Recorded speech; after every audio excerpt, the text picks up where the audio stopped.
Have I ever told you about my Uncle Charlie? My Uncle Charlie had what was known as animal magnetism. Anybody know what that is?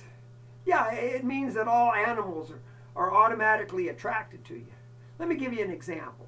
How many of you have ever tried to put a bit in a horse's mouth? Yeah, you know what happens. You walk into the pasture, he's down at the other end. You go down there to get him, he's back where you started. But not Uncle Charlie. He'd walk into a pasture full of horses, bridles in hand. They'd all come running up, mouths agape. And not just his own horses, the neighbors likewise. And not just horses, all animals, your bulls, your cows, your goats and sheep. And he'd walk through the barnyard, and following behind him there'd be a line of pigs and chickens and ducks and geese, just like he was their mother. And not just your domesticates, I mean wild animals too. Your raccoons, your opossums, now and then a fox or a deer, and the flighty ones too. The grouse would roost right in his trees or hang out below in the long grass, and circling overhead the red tail would come in now and then on the top of a big cottonwood.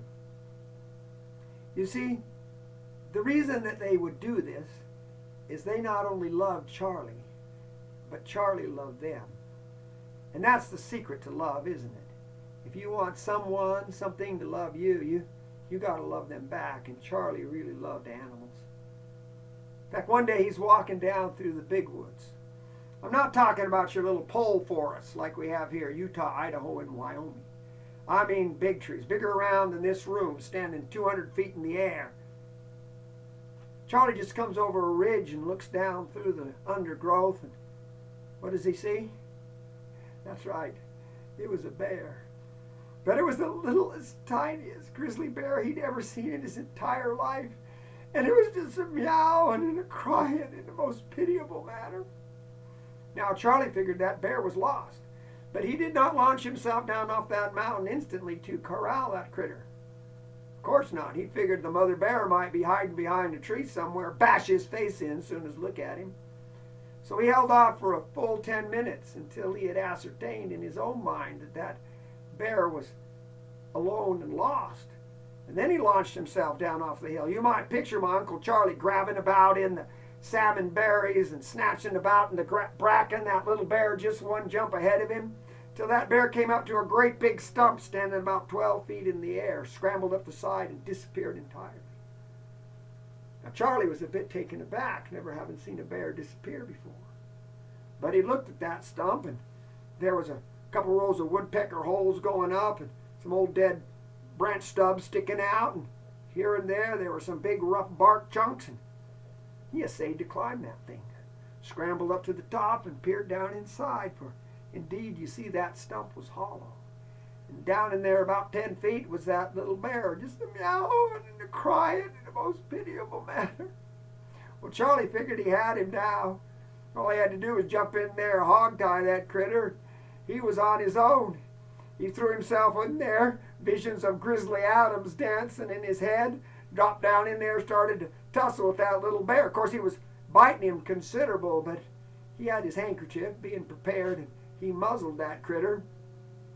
And then he pulled off his belt and tied him up in a little configuration, 4 legs pointing together. It was his plan to stick his head down inside those legs, slip him up over his neck, and climb up out of that stump. In fact, he was just in this attitude of bending over when it grew dark down inside that stump. Charlie looks up to see what might be the cause of this sudden eclipse, and there, just a snarling and a growling and a salivating in a most heinous manner, was the mother bear. He didn't have much time to think about it. She threw her hind end around and started coming in there with him. Now, how many have seen the claws on a bear? You know they curve backwards like this, even on a grizzly bear, and big nasty hooks. Makes it impossible for a bear to go down anything, climb down anything front first. Must come in posterior foremost. And so that big sow was lowering herself down in there, hind end first, and Charlie was imagining what it was going to be like down inside that stump with that bear when he remembered he had his knife. He whips it out, and when that bear's hind end came within striking distance, he plants it to the hilt, squirts that bear right up out of the stump. She turns around, just a snarling and a growling and a salivating in the most heinous manner. And there on the ground below him, that little baby bear just a meowing and a crying.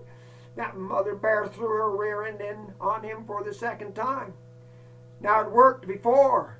And so when that bear came within striking distance, he plants it in the other cheek, squirts her up out of there. She turns around just a snarling and a growling and a salivating in the most heinous manner. Then she threw her hind end around again and started coming in on him for the third time. Now at this juncture, Charlie realized he could not play squirt the bear indefinitely, but a plan had come to mind. How many have seen a tail on a bear? That's right. Even on your most enormous grizzly bear, it's no larger than my two hands put together in this manner.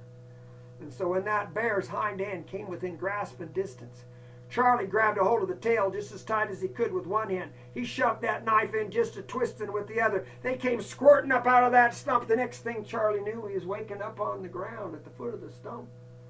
And there with her nose planted right in his face was the mother bear.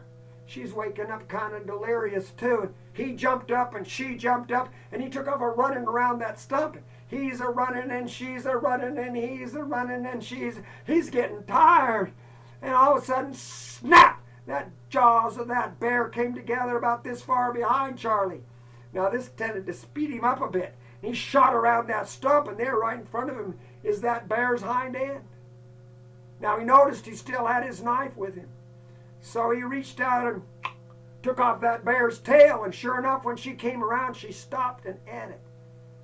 And then she's after him again. He's a running and she's a running and he's a running and she's a running, and he pours it on. It worked before. He reaches out and takes off a big chunk of rump meat. Sure enough, when she got to that, she stopped and ate it. Now I want you to know that this process of running and chopping continued for an hour and a half until that bear had eaten herself up entirely. No, this is true.